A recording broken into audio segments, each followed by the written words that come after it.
Welcome. My name is Genevieve Stafford Jack, and today we're going to be delving into creating the day or designing the day of your choice as a new property investor. So, yes, we go to training, we learn all these wonderful skills, and any training for that matter, right?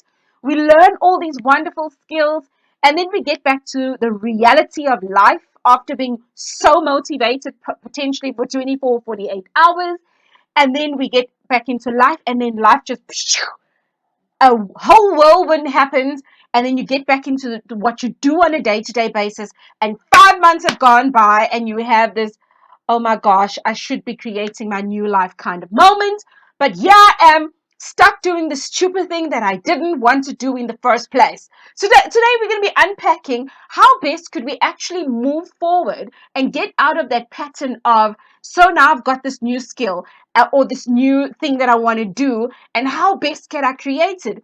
And from a property investor's point of view, I recall going to property training for 3 days, 9 to 7 each day. Like I just felt like a zombie because each evening we came back and we had some homework to do. And then we were sleeping at 3, 4, 5 in the morning and we had to get up and go for another, so many hours. And it was quite a hectic space. And I said to myself, if I don't get a grip very quick, I'm going to fall into the same rut I used to fall into. Do you relate to what I'm saying? And if you do relate to what I'm saying, I would like you to comment below. Let me know how you feel when you get into a new discipline and all of a sudden you now need to go and create this new lifestyle. You know what I did? Eventually, over time, I created this schedule. And I remember the schedule used to hold me at ransom, like, oh my God, I need to do this. If I don't do this, I'm going to die. Until I started looking at that schedule differently. And that is for me where the breakthrough came. Because if we look at the schedule holding, I said ransom, you've created the schedule. Now you are creating something to hold you at ransom. Like, we do that. Why do we do that in this human nature that we are, right? So now, in this, I just really want to share some pointers with you because I've struggled with this for a very, very long time. I know that I've even abandoned some trainings online because I'm just thinking, I can't fit this issue into my life. I'm so over this. And now in property investing during this time, like I must do all of this gymnastics. What the heck, man? So anyway, before I continue on my rant, I just want to share with you guys, that's from where I came from. That is the frustration that was in me. So here's point number 1. Make your new routine fun. And fun for me and fun for you could be two different things. And this is what I did. I got my diary, and every other page of my diary, I wrote my own quote, you know? So I would tell myself, I am enough. I am enough. I would write certain things that resonate with me. Yes, there's a lot of diaries that come with quotes. But I'll tell you something. Many of those diaries I've had over time, it has been useful in this space. But there was nothing sweeter than seeing my own writing reminding me every other day to go out and kick proverbial behind. So putting those emotive quotes, the quotes of your reasons. Many people talk about your why, your why, your why. Your why is wonderful. I don't talk against it, right? It was my reasons that kept me going more than my why. Throughout my life, I'd never had, been blacklisted, marked as a slow payer, had creditors calling me. Like up until the age of 37, 38, actually, things were quite okay until Popo hit the fan. And I was under immense pressure.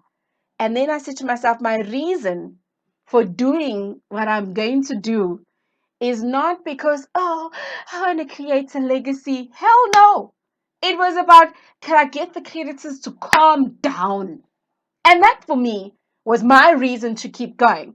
So I want to say to you on point number one, if your own handwriting motivates you, write certain quotes all over your book. One day when you're in that mood where things are just popping, quack, quack, quack, quack, quack, just take your diary and write everywhere, wherever you feel, right? Just like one on a page, on the top, at the bottom, in the middle, somewhere. Because there's going to be that day where you don't feel like, and then you just turn the page and you see your writing, things are going to pop. And then there's other times where your why, which is a lovely, big, long story to get to your legacy, wara wara, may not inspire you as much as your reason. And so I believe that reasons come first, results come second. And my result is of what I want to do is I want to be good at what I'm doing. I want to make money at what I'm doing. Why? Because the result is a fine, sturdy legacy. I would love to hear where you're coming from. Have you had any of those sort of experiences? And if you have, drop it down in the comments below and share with me because I would love to hear from you. Point number two, align your new routine with your lifestyle. It's all good and well to say tomorrow I'm going to get up and I'm going to exercise. I'm going to do this. I'm going to have my moments of silence. I'm going to say my affirmations. I'm going to visualize what the day is going to look like. And I'm going to do all of these things. But if you don't ordinarily do that, that is such a shift that there's so much self-sabotage that happens that tomorrow you'll wake up doing the opposite of what you wanted to do. So this is what I did to hack that one, right? So this is property. This is actually life hacks. So this is what, for me, I would do when I want to bring something new into my lifestyle. I ask myself, where could I stretch myself just a little?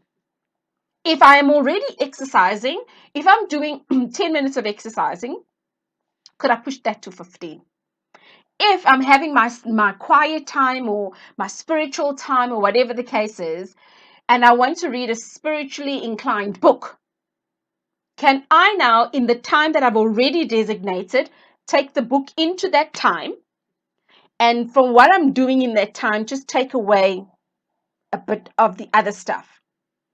And that for me is what I call aligning what you want in your lifestyle. Because at some stage, when you now want to give birth to something new in this particular lifestyle, because you'll be able to tweak all these other things, your brain is just kicked off so many different things for you that's made you happy that you actually are now welcoming something new. Point number three, there's going to come a point where the reality of life is going to hit and you feel overwhelmed, like really overwhelmed. And at the end of the day, this is where I want to say to you, be kind to yourself. Adjust when you feel overwhelmed. Because when you make that small adjustment, in your heart of hearts, you know that you're going to go back to this commitment that you've made. But when you give yourself that small adjustment instead of holding yourself at ransom, I find, for me, that just helps. It's like, currently I am on this plight of trying to lose some of the weight that I've gained during lockdown. My waistline has never increased the way it has, except for when I was pregnant. And I'm thinking to myself, no, I'm not pregnant. Why is my waistline looking something like this, right? So I needed to do something different. I've got an accountability partner. And I said to myself, okay, cool. I'm not going to just go, cold turkey. What am I going to do? I'm going to implement some of the things that Sammy told me. Sammy told me before I have a meal, I should have a glass of water. And so what did I do? For 3 days, each meal I had, I was like, where's my glass of water? If I put something in my mouth, I'm like, where's that glass of water? I would go and drink that glass of water. So by the end of 3 days, it started becoming something that I now do, right? So after the first week, all I did was I implemented a glass of water in my regime so that before each meal, so that I don't feel too overwhelmed. Around my waist, I've lost 6 centimeters. To somebody else, it doesn't feel like, oh, you've done the most. But in my mind and in my comfort, I've done the most for me because I felt overwhelmed just dropping everything that I did. because I created bad habits. So what did I do? I needed to adjust so that I didn't feel overwhelmed. And then going into next week, I asked myself, now what can I do differently next week? I just start adding one thing per week. Point number 4, which is my closing point. I would like to say, design the day that you most love to have. Because if you put something together that you really most, you in your heart of hearts, you really would love and you desire that day, you can work towards that day. Okay, you may not be able to get everything in order, but you can work step by step by step by step, especially because we feel overwhelmed when we get into new things. And this is what happens with change. Change and what you go through are never going to be comfortable with each other. You have to get to know each other in order to create a level of comfort. You are surviving through a global pandemic. It's not easy. But I ask myself, but will this be worth it? And I trust and say, I believe it will be worth it, because if we can right now go back to the pandemics the global crises that has happened in the early 1900s, and we have to just pluck that person out from that era and we ask them, do you think it was worth it? I'm certain many of them would say it was tough, but damn, it was worth it. Take good care and be safe.